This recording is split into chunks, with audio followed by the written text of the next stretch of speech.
Amen. On peut s'asseoir rapidement dans la présence du Seigneur. Nous prenons nos Bibles. Nous levons nos Bibles. Nous levons nos Bibles. Alléluia. Nous levons nos Bibles rapidement. Padre. Bon, j'ai une quantité de Bibles je vais mettre à disposition. Donc, de la porte, celui qui ne vient pas avec sa Bible, c'est location 5 000 francs. La prochaine fois. Parce qu'on vient ici pour une formation. Et quand on vient pour une formation, il nous faut de quoi noter et de quoi pratiquer ce que la formation nous donnera. Et ce qui nous donne de pouvoir pratiquer ce que la formation nous donne, c'est la Bible. C'est la première le premier des instruments et la première des choses que nous devons avoir comme chrétiens. C'est la parole de Dieu. Amen.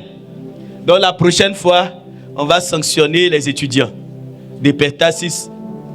C'est ça. On va les sanctionner.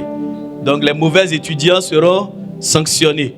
Amen. On prend nos Bibles dans le livre de Jacques au chapitre 5 à partir du verset 16. Jacques chapitre 5 verset 16. Tu vois, si tu n'as pas ta Bible, donc là, tu ne peux pas contrôler. Tu peux pas savoir ce qu'on est en train de dire. Si tu es en train de mentir, tu ne sais pas. La soeur. Jacques chapitre 5 verset 16. On pouvait bien commencer à partir du verset 15, mais on va lire le verset 16 seulement. Confessez donc vos péchés les uns aux autres et priez les uns pour les autres afin que vous soyez guéris. La prière fervente du juste a une grande efficacité. Alléluia. La Bible dit dans cette partie que la prière fervente du juste a une grande efficacité. Je rajoute, grande efficacité. Peut-être que quand on dira efficacité, on peut douter, mais moi je rajoute le mot grande efficacité. Le thème de ce jour est la prière du juste. Je voudrais nous poser la question. Qui est le juste? Dans l'Ancien Testament, quand nous parcourons l'Ancien Testament, le juste se définit comme celui qui suit Dieu, celui qui se met à son écoute et celui qui se met à la disposition du Seigneur. Celui qui écoute sa parole et qui la met en pratique. C'est ce que traduit le psaume 1. Heureux l'homme qui ne marche pas selon le conseil des méchants. Heureux l'homme qui ne marche pas selon le conseil des méchants. Dans un autre sens, malheureux est l'homme qui marche selon le conseil des méchants. Maudit est l'homme qui marche selon le conseil des méchants. Échoué, échec est celui qui marche selon le conseil des méchants. Donc si toi, tu es assis ou tu es assis dans ton salon en train de m'écouter, si tu marches selon le conseil des méchants, c'est que tu es maudit. C'est que tu es programmé à échouer. Alléluia. Ce n'est pas moi qui le dis, c'est la parole. Malheur à celui qui marche selon le conseil des méchants. Continue ma soeur. Qui ne s'arrête pas sur la voie des pécheurs. Qui ne s'arrête pas sur la voie des pécheurs. Quelles sont les voies des pécheurs? Il y a plusieurs voies.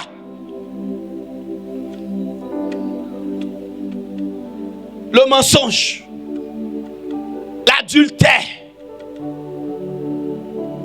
la fornication, ainsi de suite. Toutes ces voies-là sont des voies de la perdition. Continue. et qui ne s'assied pas en compagnie des moqueurs. Qui ne s'assied pas en compagnie des moqueurs. Il y a des gens ici, ils sont spécialistes. Il y a des gens qui ont fait que des gens ne sont pas partis à l'école. Tellement vous êtes moqué des gens aujourd'hui qui devaient réussir dans leur vie, aujourd'hui sont à la maison. Dans les temps anciens, il y avait les trucs, les anathèmes là. Comment on appelle les symboles qu'on mettait au cou des gens. Ça faisait qu'il y a des gens qui ne sont plus partis à l'école. Amen.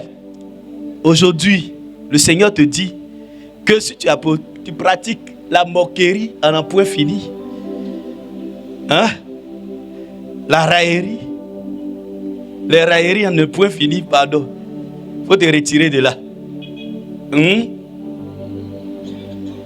Continue. Mais qui trouve son plaisir dans la loi de l'Éternel et qui la médite jour et nuit. Il est comme un arbre planté près d'un courant d'eau qui donne son fruit en sa saison et dont le feuillage ne flétrit point. Tout ce qu'il fait lui réussit. Il n'en est pas ainsi des méchants. Ils sont comme la paille que le vent dissipe. C'est pourquoi les méchants ne résistent pas au jour du jugement, ni les pécheurs dans l'assemblée des justes. Car l'Éternel connaît la voie des justes et la voie des pécheurs mène à la ruine. La voie des pécheurs mène où? À la ruine. Le Seigneur connaît la voie des justes. Parce que la voie des justes, c'est la voie du Seigneur. C'est pour cela que le psalmiste dira, celui qui fait du Seigneur ses délices, Dieu comble son cœur. Il dit, fais du Seigneur tes délices et les désirs de ton cœur seront comblés. Or, nous on fait quoi? On fait les délices, on fait de nos délices la voie des méchants. Tout ce qui est méchanceté, et nous voulons avoir exaucement de la part du Seigneur. Frères et sœurs, la Bible dit que Dieu n'écoute point les pécheurs. Donc dans l'Ancien Testament, voici un peu la définition du juste. Le juste, c'est celui qui accueille la parole de Dieu, qui l'écoute déjà, qui l'accueille et qui la met en pratique. Qui vit selon les voies du Seigneur et non selon les voies du diable. Dans le Nouveau Testament, nous prenons Romains chapitre 6, verset 4.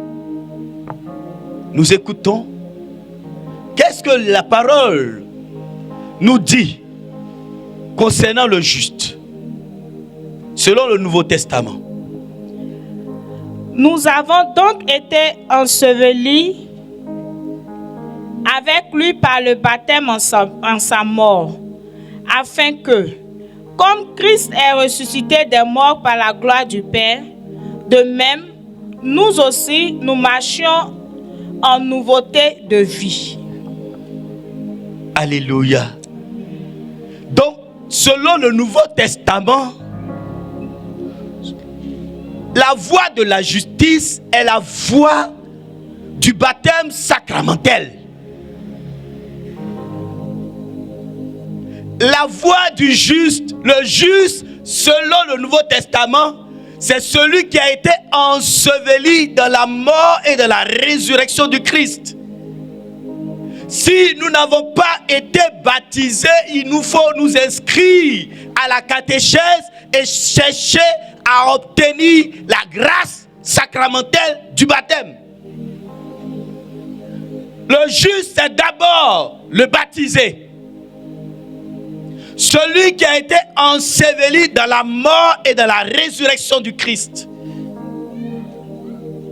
Dans le livre de l'Apocalypse, chapitre 12, verset 10 à 12, mais nous allons lire simplement le verset 12. Quand vous allez arriver à la maison, allez-y lire. Il dit ceci. C'est pourquoi.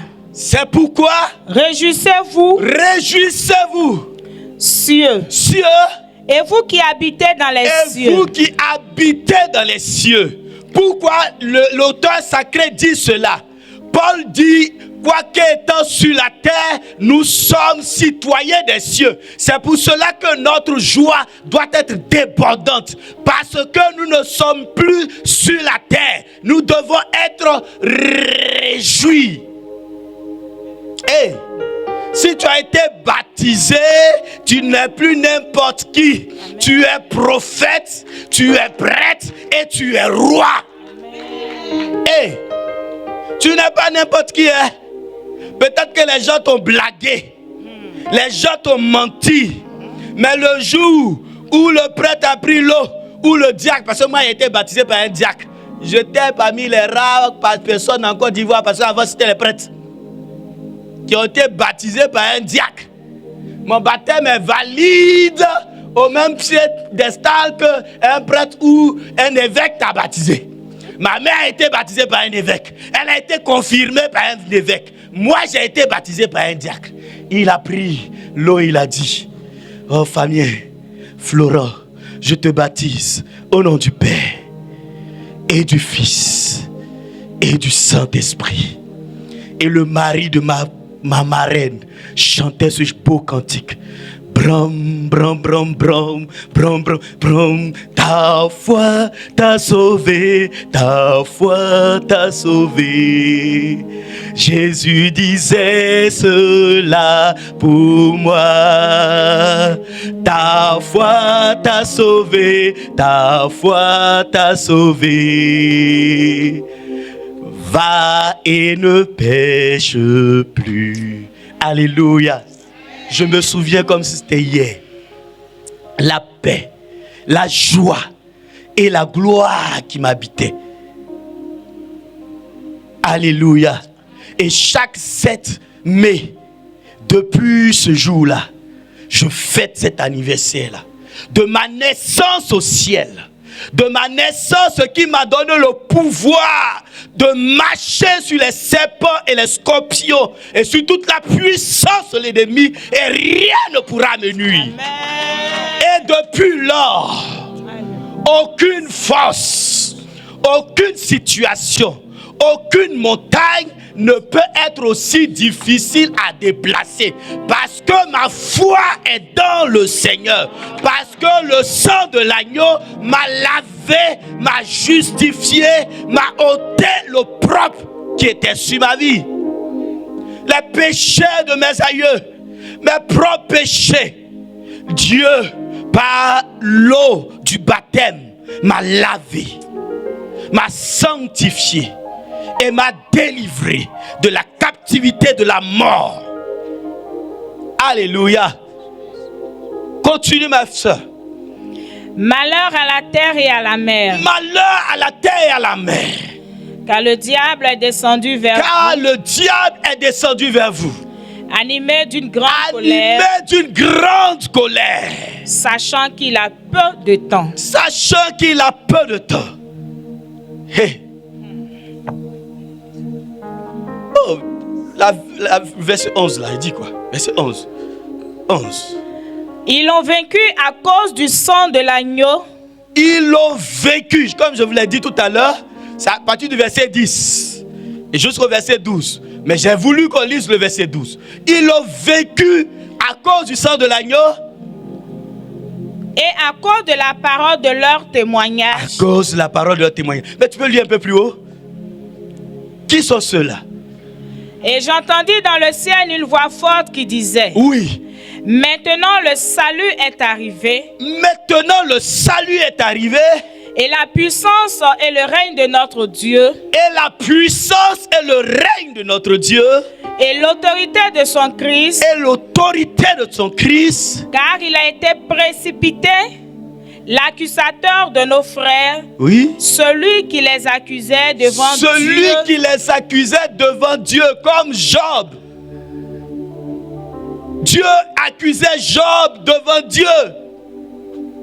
Comme toi, Dieu, le diable t'accuse devant Dieu, matin, midi et soir. Et continue. Ils l'ont vaincu à cause du sang de l'agneau. Ils l'ont vaincu à cause du sang de l'agneau. Et à cause de la parole de leur témoignage. À cause de la parole de leur témoignage. Et ils n'ont pas aimé leur vie jusqu'à craindre la mort. Ils n'ont pas aimé leur vie jusqu'à craindre la mort. Alléluia. Amen. Il y a deux choses essentielles que ces personnes ont gardées. Le sang de l'agneau et la parole. Le verbe. La parole du Seigneur est pour nous le gage de notre salut. C'est ce qui nous justifie. Le sang de l'agneau et la parole sont les deux éléments qui justifient notre foi, qui justifient notre appartenance à Christ, qui justifient notre appartenance au royaume.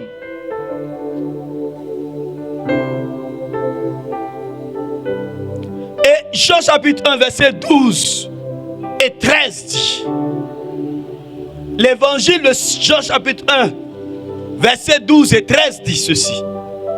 Si tu n'es pas baptisé, n'aie pas peur. Parce que le Seigneur a tout prévu. Alléluia. Mais il nous faut aller au sacrement. Parce que c'est le sacrement qui nous incorpore au Christ, à l'assemblée, à l'ecclésia, à l'église. Or, celui contre qui le diable ne peut rien, c'est l'ecclésia, c'est l'église. Ce n'est pas nous, ce n'est pas toi, ce n'est pas le Père Étienne, ce n'est pas quelqu'un d'autre. Tant qu'il sera incorporé au corps du Christ, rien ne pourra lui arriver. Mais tant qu'il sera coupé du corps du Christ, il aura tous les soucis. Amen, amen. Alléluia. Continue, lis. Mais Ils vont entendre la parole. Mais à tous ceux qui l'ont reçu, Mais à tous ceux qui l'ont reçu, à ceux qui croient en son à nom, ceux qui croient au nom de Jésus, elle a donné le pouvoir. Jésus qui est la parole, le verbe de Dieu, le verbe de Dieu a été donné. Celui qui le reçoit, il leur a donné le pouvoir de devenir Enfants de Dieu, de devenir enfants de Dieu, lesquels sont nés, lesquels sont nés non du sang, non du sang, ni de la volonté de la chair, ni de la volonté de la chair, ni de la volonté de l'homme, ni de la volonté de l'homme, mais de Dieu. mais de Dieu. Donc dès que nous acceptons le nom de Jésus, automatiquement la protection, la gloire, la puissance, l'autorité du Christ t'est donnée. Amen. C'est pour cela que avant le baptême, tu vas voir que tu manifestes certaines dispositions des baptisés, certains privilèges des baptisés. Alléluia. Mais sache que il n'y a rien de comparable que de recevoir le baptême. Il n'y a rien de comparable. Parce qu'au nom de ton baptême, tu peux déclarer et tu peux parler au diable. Parce que tu es de l'église. Alléluia. Ainsi, je vous ai présenté qu'est-ce que le juste selon l'Ancien Testament, qu'est-ce que le juste selon le Nouveau Testament et selon la définition de l'église, notre mère.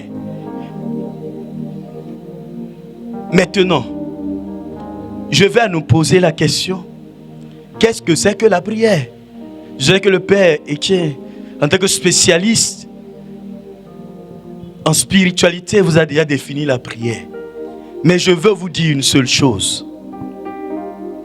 Comme l'oxygène est au corps, la prière est au corps spirituel. Si nous arrêtons de prier, nous sommes morts. C'est pour cela que Paul dira, ils sont morts, quoique vivants. Il dit, réveillez-vous, vous qui dormiez parmi les morts. Si tu ne pries plus, tu dors parmi les morts. Tu es semblable aux morts, mais tu n'es pas mort. Parce que le jour, tu prendras conscience que la prière est une nécessité et que tu vas commencer à prier, tu vas voir que tu vas te mettre debout. Et la parole de Saint Irénée de Lyon qui dit que la gloire du Seigneur, la gloire de Jésus, c'est l'homme debout. C'est là que tu verras cela. Mais tant que tu seras couché, il y a un de mes frères qui disait la solution du manque de prière, c'est la prière. Il n'y a pas autre solution. Papa Modé, celui qui vient te voir, papa, j'arrive plus à prier. Dis-lui, il faut prier. La solution du manque de prière, c'est la prière. Il n'y a pas autre chose. Ce n'est pas imposition des mains. C'est la prière. Alléluia. Donc, la prière est la respiration, est l'oxygène de notre corps spirituel. Ainsi, je voudrais nous définir ou nous donner quelques caractéristiques de la prière du juste. La première, le juste a une prière fervente. La prière du juste est une prière fervente. Et je voudrais nous donner deux exemples de cette ferveur de la prière. Deux ânes. Mais les ânes sont différentes. Anne, mère du prophète Samuel, et Anne, la prophétesse. Nous trouvons le premier exemple dans 1 Samuel chapitre 1, versets 12 à 17. Comme elle restait longtemps en prière devant l'Éternel. Comme elle restait comment? Longtemps. Oh, insiste. Elle restait comment? Longtemps. Dis à ton frère, elle restait comment? Longtemps. Touche-la. Dis quoi? Elle restait comment? Longtemps. Ça m'a pris, non? Toi, dans 2 minutes de prière, Nato. J'ai prié. Même quand on vient ici, on commence à prier un peu net. Hey! Nous, on priait 48 heures sans arrêt. Aujourd'hui, quand je vois les piaux là, quelquefois, j'ai envie de leur faire quelque chose. J'ai envie de leur faire quelque chose. J'ai envie, je sais pas. Avant, on voit un pion, les démons fuient. Ils ont peur. Pio, vous êtes fils. Nous, on était staff, on était membre de staff de la Divine Miséricorde. On plaçait chaises. Quand les frères demandaient, vous voulez rentrer en communauté, on ne voulait pas parce que nous-mêmes là, quand on commence à prier, notre onction tombe. On a expérimenté des choses tellement glorieuses dans notre popie. Quand on a fini de placer chaise pour 4 000, 5 000 personnes là, au palais de carnaval, là, on s'assoit, on mange notre garba, on est heureux, on veille jusqu'au petit matin pour ne pas que les voleurs ou les quoi viennent cambrioler quelque chose. Mais on ne murmurait pas. Hein. Mais aujourd'hui, là, si tu dis à quelqu'un de venir rester jusqu'au petit matin, moi, maudit, maudit. J'ai dit, si tu dis à quelqu'un de rester ici jusqu'au petit matin, ils vont maudire, maudit.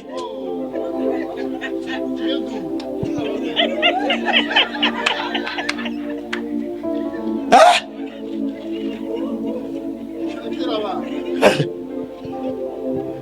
Continue.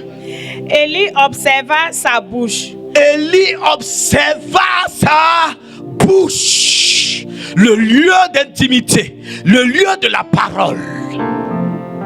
Et qu'est-ce qu'Élie dit? Anne parlait dans son cœur, ne faisait que remuer les lèvres. Mais le cœur. Anne parlait où? Dans son cœur. Dans son cœur. Et ne faisait que remuer les lèvres. Et ne faisait que remuer les lèvres. Je dis une prière. La prière, c'est l'accord du cœur et de la tête. Tant que tu seras là à imaginer dans ton intelligence, placer, chercher les mots de dictionnaire pour dire à Dieu, tu es en train de te mentir à toi-même. Dieu ne regarde qu'au cœur. Anne, le cœur d'Anne était tourné, rivé vers le rocher des âges, le salut d'Israël. Vers qui ton cœur est tourné? La Bible dit là où est ton cœur, là se trouve ton trésor. Où se trouve-t-il ton trésor? Parle. Mais on n'entendait point sa voix. Élie pensa qu'elle Attends. était ivre. Il y a des gens ici, quand ils prient, ils veulent que tout le monde entende. Pour comprendre qu'ils prient. Pour savoir qu'eux, ils sont des grands prieurs, des grandes prieuses. Quelquefois même... Oh, attends, j'ai laissé ça là-bas. Qui a gros chapeau, groset, ça attaché à son cou même. Pour que tout le monde sache qu'il prie. C'est de la fausse piété. Hein? C'est ce qui est dans l'intimité qui est le plus important. Il est vrai que les signes visibles manifestent quelque chose, disent quelque chose de notre foi. Mais le plus important, c'est ce que tu as à l'intérieur. C'est pour cela que ce lieu est un lieu excellent. Normalement, ici, il devait être rempli. Parce qu'il n'y a rien de plus grand que de se faire former, d'entendre la parole de Dieu et d'aller dans l'intimité avec Dieu. Car c'est là que Dieu déverse sa grâce. C'est là que Dieu rencontre son bien-aimé. Dieu n'a pas rencontré Moïse au palais de Pharaon. Hein? Dieu n'a pas rencontré Moïse au palais. Israël, Dieu ne l'a pas rencontré chez Jéthro. Dieu l'a rencontré où? Au Sinaï. Dieu n'a pas rencontré Élie au palais. Où? À Horeb. C'est dans ton intimité. Hey, ma soeur, laisse ça même. Ils n'ont pas de Bible, ils n'ont qu'à les lire à la maison. Alors, lisons le Luc chapitre 2, verset 36. Luc 2, 36. La prière du juste est une prière fervente. Il y avait aussi une prophétesse, Anne, fille de Phanuel, de la tribu d'Azer. Elle était fort avancée en âge. Vous voyez, on donne des caractéristiques de cette dame. On dit même ses origines. Ça veut dire quelque chose. Quelles sont tes origines, toi? Qui est ton père? Qui est ta mère? Tu brilles où? Tu es planté où? Tout à l'heure, quand on lisait dans le psaume 1, on dit que la personne est comme un arbre planté. Tu es planté où? Parce que c'est quand l'arbre est planté, c'est là qu'il porte du fruit en sa saison. La Bible dit en sa saison. Il n'a pas dit en la saison des fruits. Où es-tu planté?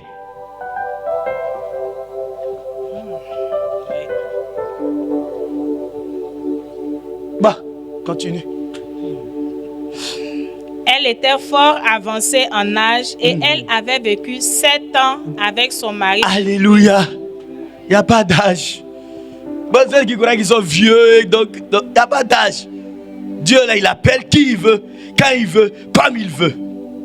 Abraham, il avait quel âge quand Dieu l'a appelé? Moïse, il avait 40 ans. 40 ans de formation. 40 ans de ministère. Donc, quand Moïse commençait le ministère, il avait 80 ans. Samuel, il était comment? Petit, il était couché. Et puis Dieu l'a appelé. Donc, celui qui croit que Dieu s'en fout, hein? Il appelle qui il veut. Ton âge là n'est pas une raison. N'est pas une excuse. Hein? Ton titre là, c'est pas une excuse.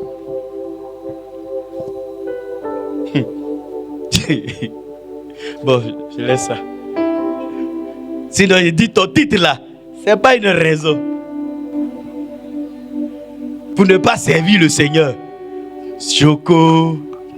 Comme j'ai dit, tu veux prier, acclamer, on acclame façon. Mais quand on est en boîte là avec ses amis, on va dépenser des millions là. Là, on est défoulé. Hein? Quand c'est dans les choses païennes, on est zélé. Mais quand c'est dans les choses du Seigneur, on n'est pas zélé. Hein? Je voyais un de mes oncles là. Quand on partait à l'église, donnait 1 million, les gens l'ovationnaient. Les gens disaient des belles choses. On lui donnait des honneurs. Je riais. J'avais mal au cœur. Parce que c'est son superflu qu'il vient de donner. Alléluia. Ben, quand il claque 5 millions, là, ça lui dit rien. Mais à l'église, c'est 1 million, il donne. Hein?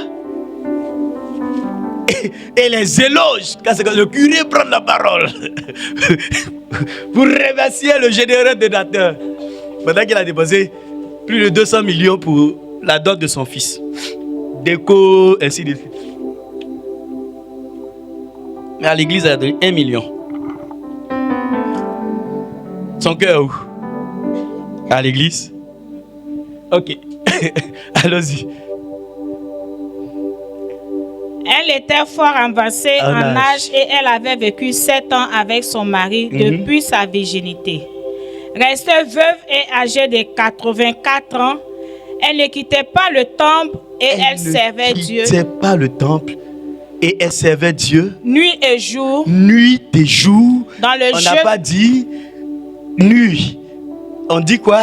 Nuit et jour dans le jeûne. Dans le jeûne à 87 ans là. Dans le jeûne et la prière. Et la prière. Donc le juste, c'est celui qui sert Dieu de façon continuelle. Il n'y a pas de discontinuité. C'est une continuité. Dans tout ce que tu fais, c'est un service du Seigneur. Au boulot, si tu fais mal le boulot, tu es en train de desservir le Seigneur. Tu ne sers pas le Seigneur.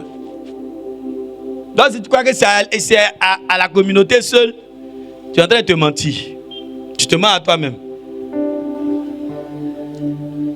Je crois que c'était il y a 2 ans de cela, j'étais heureux. Il y a une de nos sœurs qui a été primée. Au niveau de son ministère, là, elle a été primée. Tellement elle a bien travaillé. Une sœur communautaire a été récompensée, honorée par le ministre. C'est ça une piote.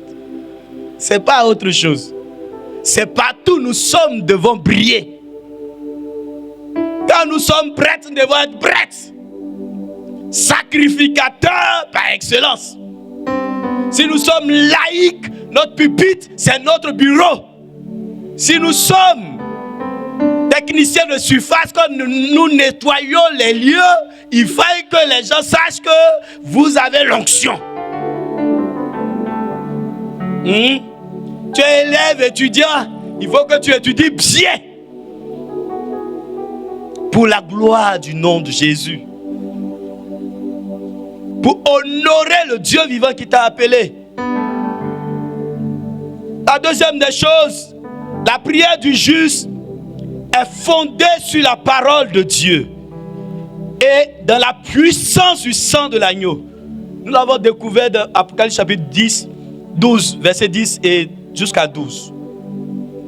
C'est parce que nous avons la parole et le sang de l'agneau que notre prière est une prière efficace. La troisième des choses, des caractéristiques de la prière du juste, c'est une prière persévérante.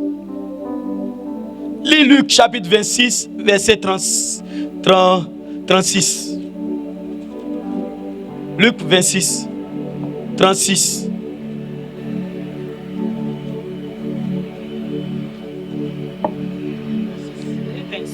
« 26. Ah, non, pardon. Matthieu, c'est ça. Matthieu. Désolé. Matthieu 26. Oui.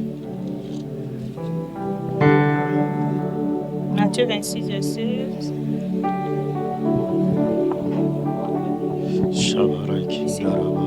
Alors Jésus arrive avec eux à un domaine appelé Gethsémani Et il dit aux disciples, « Restez ici pendant que j'irai prier là-bas. » Emmenant Pierre et les 2 fils de Zébédée, il commença à ressentir tristesse et agonie.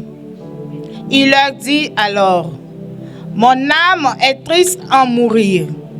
Demeurez ici et veillez avec moi. » Et allant un peu plus loin et tomba la face contre terre, il pria, disant, « Mon Père, s'il est possible que cette coupe passe loin de moi, pourtant, non pas comme je veux, mais comme tu veux. » Il vient vers les disciples et les trouve en train de dormir.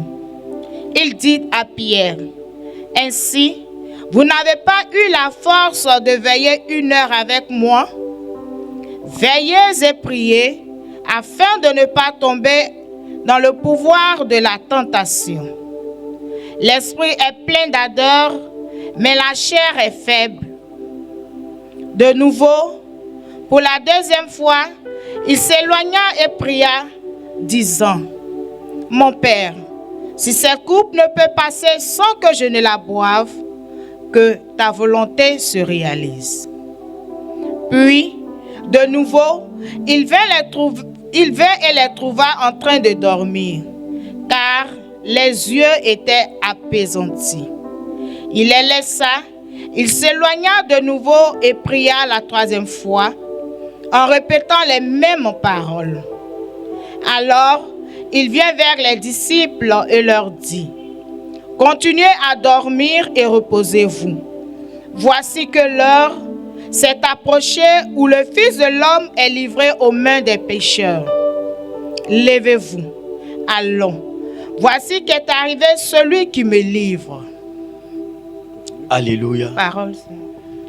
Le Seigneur est allé plusieurs fois,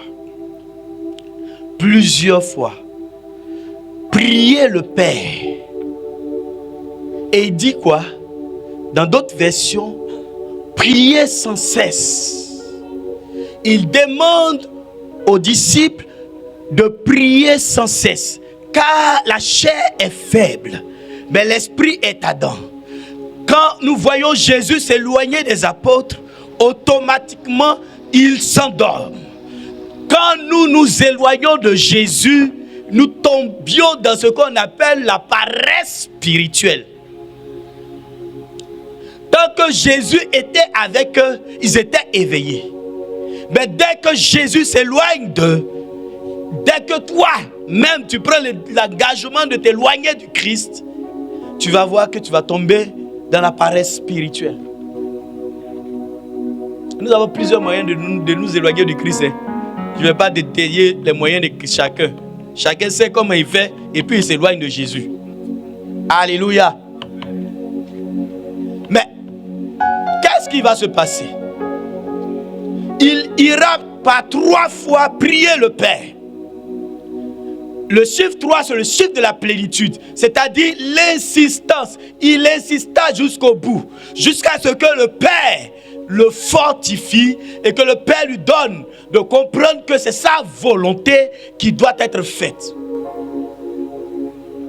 Combien de fois nous avons prié, nous avons demandé à Dieu sa grâce.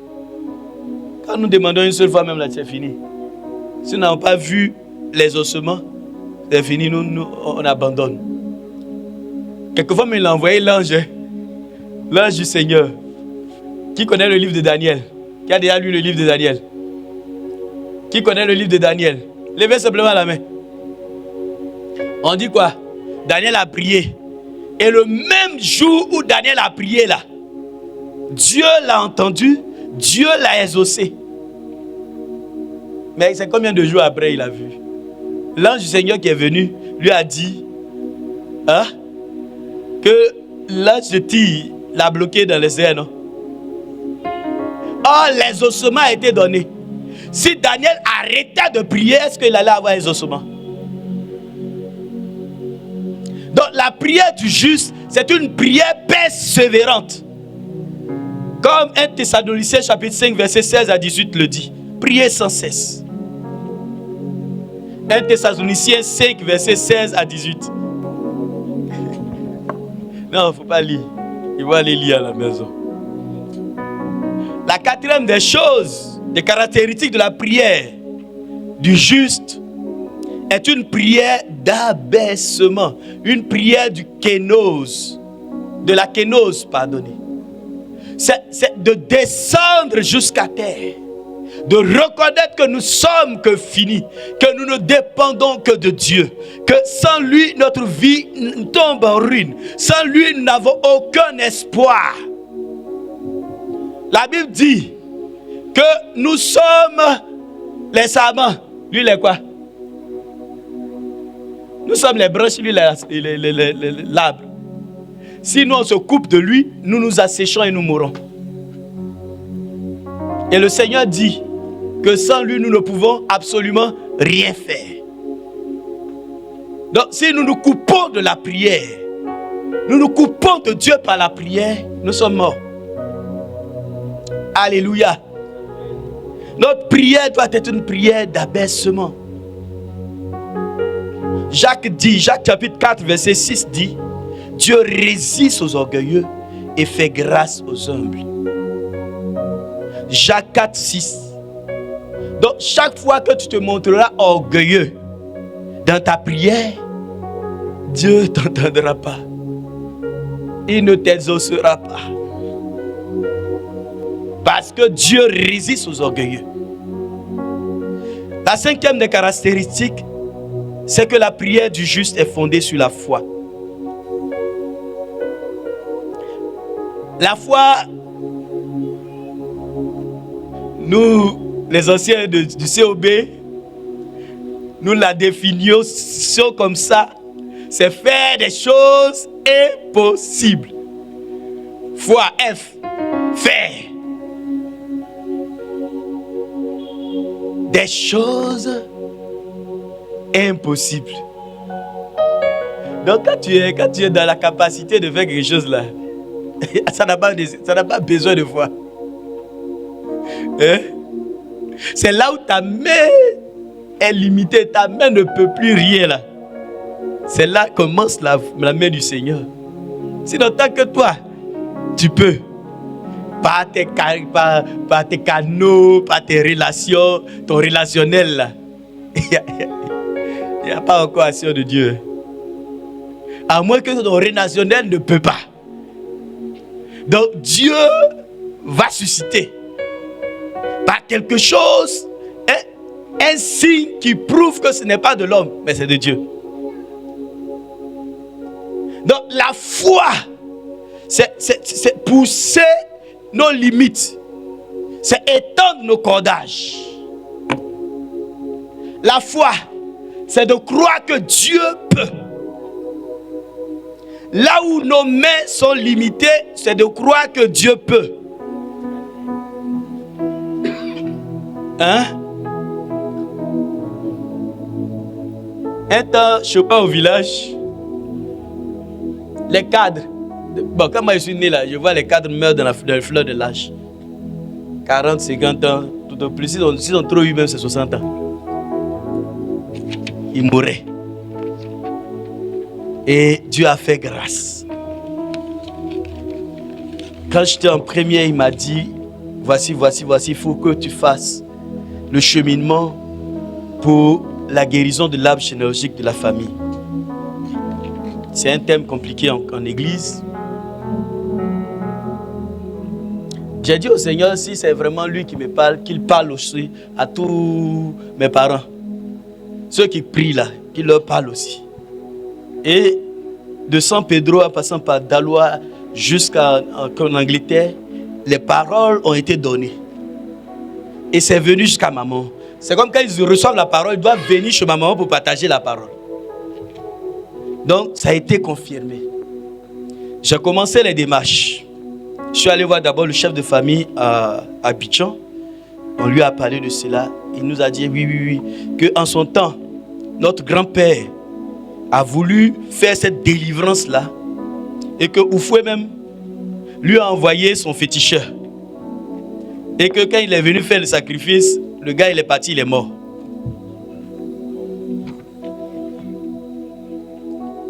quand ça a été fait comme ça, ainsi de suite, qu'ils ont pris l'or, l'or est devenu du charbon. Que c'est quelque chose qui vraiment date de longtemps, c'est compliqué. Et quand on parlait, je dis, mais bon, ça c'était un sacrifice, nous là c'est Jésus. Il dit, oui, je comprends ce que tu dis là. Que c'est le sacrifice du Christ, c'est comme une bassine pleine. Il nous a montré la bassine. Vous voyez, cette bassine, c'est rempli d'eau, non? Le boussonisme. Que tous les sacrifices qu'on fait là, quand on met des choses, c'est comme on a gaspillé de l'eau, ça verse. Tout sacrifice qu'on fait là, c'est cadeau. Le sacrifice du Christ est le sacrifice complet. Lui qui a boussonisme, c'est lui qui me parle, qui me donne cette révélation là. Féticheur. C'est le mot bien même. Il est féticheur. Et le Seigneur va permettre qu'on aille voir, qu'on aille jusqu'à rencontrer le chef du village. Quand on rencontre le chef du village, qui est notre oncle, il dit on ne fera pas pour la famille seulement. C'est pour tout le village. Donc le combat quitte au niveau familial pour aller au niveau du village. Mais le Seigneur l'a fait. Et aujourd'hui, il y a des milliardaires au village. Il y a des multimillionnaires au village. Quand on a fini la messe, parce qu'on a dit au curé que c'est une messe de réconciliation. On disait que ça allait être compliqué. Messe de réconciliation entre les vivants et les morts. Donc on l'a fait. Quand on a fini de faire la cérémonie, le mardi qui a suivi, il y a une de mes oncles qui a reçu tous les marchés de pylônes de MTN en Côte d'Ivoire. Les 2 milliardaires en même temps.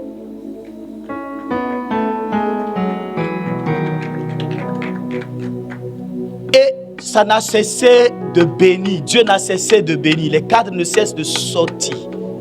La gloire de Dieu n'a cessé de bénir le village. Peut-être que moi, je ne suis pas milliardaire. Mais quand on faisait la cérémonie, le prêtre qui est venu dire la messe me l'avait prévenu. Il dit, vous qui êtes devant, ne soyez pas jaloux. Quand Dieu va commencer, ça va être une cascade de bénédictions. Mais vous, ne soyez pas jaloux. Parce qu'au moment opportun, vous verrez la gloire de Dieu. Et je vois, les signes sont en train de se produire à l'horizon. Je vois ce petit nuage que le serviteur d'Élie a vu, Élisée. Et qui lui a dit, et qu'il a dit à Akab, cours, parce qu'il aura une pluie. Je vois cette pluie de gloire à l'avenir. Je le sens, et je sais que ça sera. Ça est déjà là. Je sens l'onction. Je sens qu'autour de moi, des viviers de milliardaires seront. Ça là, je ne doute même pas. Je le crois, parce que mon père Padre Pio était milliardaire. Il a nourri ses frères de son vivant et il continue de les nourrir du ciel. Je ne crois pas en cela. Padre Pio était une bénédiction. Je dis pas une bénédiction, une source. Et le Seigneur a dit à Abraham, crois, viens, suis-moi. Je ferai de toi une source. Il ne faudrait pas que nous soyons des bénédictions simplement. Il faille que nous soyons des sources de bénédiction. Je dis et je confesse. Dieu bénit ses serviteurs. Il dit, il a béni Abraham, s'enrichissant jusqu'à devenir fort riche. Et je crois en cela. La seule chose que le Seigneur attend de nous, c'est quoi? Le renoncement, le détachement et le dépouillement. Que je monte dans une voiture V8 de Range Rover, de quoi Discover, ainsi de suite, ça ne me dit absolument rien. Que je sois dans le Baka ou dans le Wororo, ça ne me dit absolument rien. Pourquoi? Parce que je sais que j'ai le Dieu vivant. Le Dieu vivant trône en moi. Et chaque jour, je le reçois à l'Eucharistie. Et il est plus que l'argent, il est plus que l'or. C'est pour cela que les gens ne me comprennent pas. Ils ne vont jamais me comprendre parce que je serai comme un mystère pour eux. La Bible dit en Jean chapitre 3 que celui qui a reçu l'Esprit est comme le vent. Nul ne le maîtrise. Personne ne pourra te maîtriser parce que tu es du Seigneur. Parce que tu es ce vent-là. Tu es ce juste-là.